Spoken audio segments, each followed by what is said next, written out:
Hi, my name is Maddie Capps, and today I'm going to read Pinduli by Janell.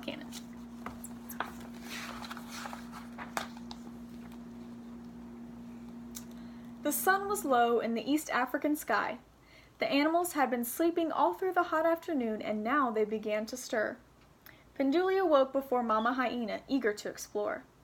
"Don't go far," Mama yawned. "We must hunt soon.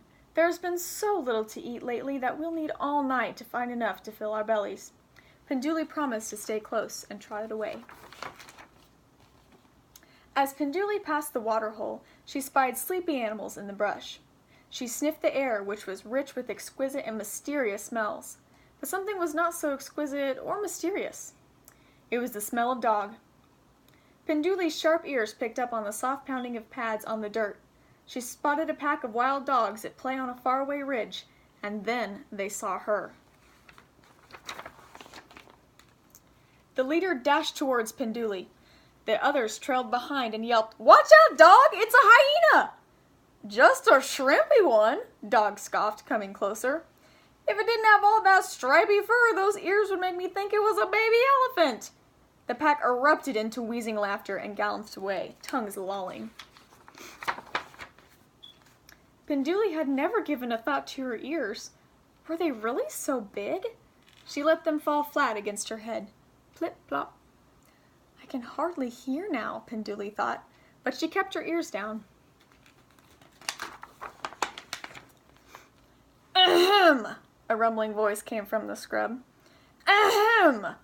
Pinduli whirled around. "A lion!" The little hyena poofed her mane and suddenly looked twice her size.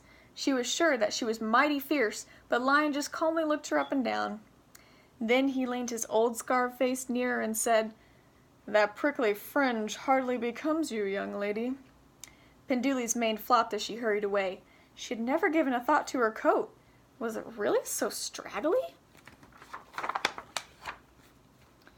Pinduli circled back to the waterhole, waded into the pool, and let the water soak into her fur. She figured that when the water ran off, her coat would lie flat. No more prickly fringe. Zebra and two friends strolled over, their brown eyes glinting at the sight of the soggy little hyena. Pinduli didn't like their amused look. She tried to lower herself deeper into the water and disappear, but she was too late.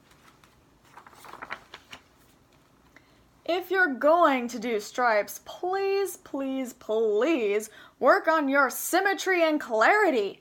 Good grooming, not soaking, will take some of that unpleasant haziness out of your patterns," whinnied Zebra. Then the three tossed their heads, dipped their lips into the water, and drank. Pinduli splashed past the startled zebras and escaped to a quiet spot. Were her stripes really so disorderly? Didn't Mama Hyena always say she was the most beautiful hyena ever? She rolled and rolled in the pale dust, which stuck to her wet fur. Soon her soft stripes had completely vanished. Ears pinned, coat flattened, and dusted to a pallid gray, Pinduli wanted nothing more than to get home, hoping no one would notice her. "I'm really in trouble now," she worried. "I've been gone a long time and Mama gets awful cranky when she's hungry." As she headed back to the rocky den, she saw Lion, Zebra, and Dog, along with his rowdy pals, hanging around the waterhole. A few wildebeest were there, too, for an evening drink. "My, it's busy out here tonight," thought Pinduli, edging away from the others. No luck. The animals turned to see who was coming. Their jaws dropped. Their eyes bulged. Pinduli looked around wildly. What did they see? "A ghost!" the animals screamed. "An evil spirit is upon us!" They jumped and ran. Where?" cried Pinduli as she raced behind them. Feet pounded and dust flew, and no one answered. The terrified crowd tore through thorny bush over craggy stone, and horrified found themselves at the end in a small canyon. They screeched to a halt, huddling closely as they turned to face their worst fear. Dog was the first to speak. "Oh, great spirit," he howled. "You've come for me, I know it, because I made fun of a young hyena's ears." All eyes were on Pinduli. "Ah, so I'm the ghost," she thought. "I'd better get into character before they recognize me." "Go on, Dog," said Pinduli in a slow, deep voice. The spirits want to know why you would commit such a hideous, awful, atrocious crime. Dog's voice quavered. I don't know. I guess I was still mad at Finnick Fox for calling me Butterfly Head. Lion joined in. Please spare us your wrath. I too have spread discord by insulting a young hyena's mane. But Vulture called my own mane a mange.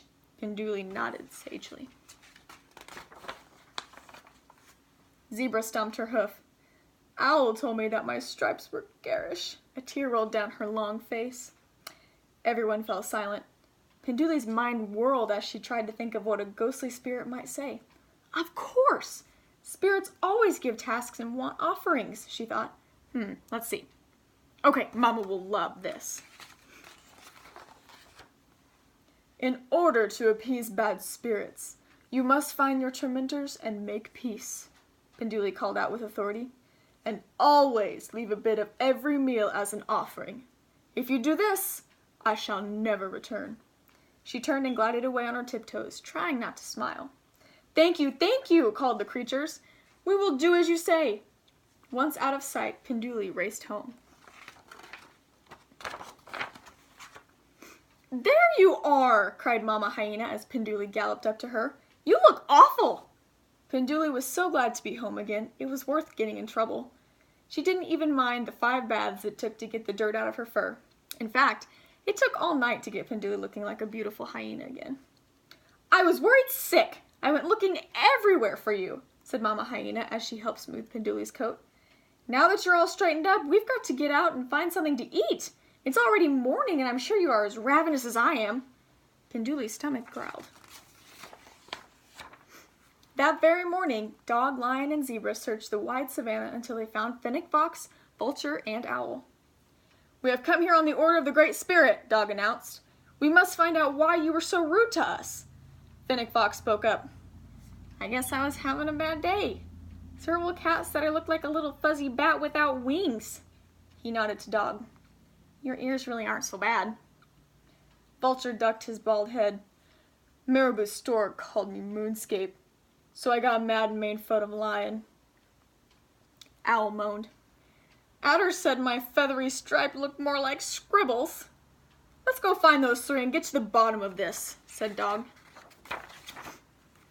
The oddball crowd went searching and found Serval, Marabou, and Adder. We've come here on the order of the Great Spirit, they declared. Uh-oh. I'm in trouble for laughing at Owl's stripes, hissed Adder.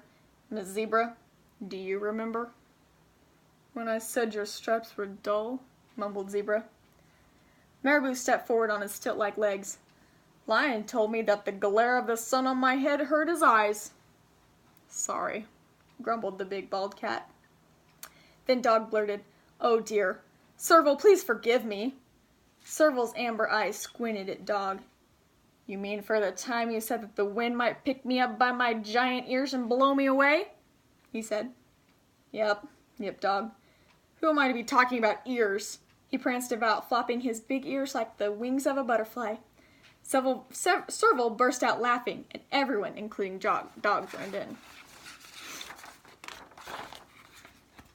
From that day on, things began to change for Pinduli and her mother. Instead of spending hours hungrily scrounging for meager meals, they found delicious treats everywhere. Look, again! Eggs, fish, fruit! It's a miracle! Exclaimed Mama.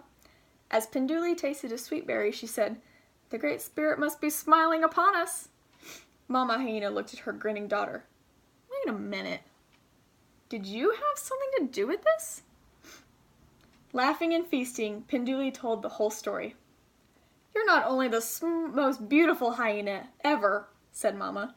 You're the smartest hyena ever. The end.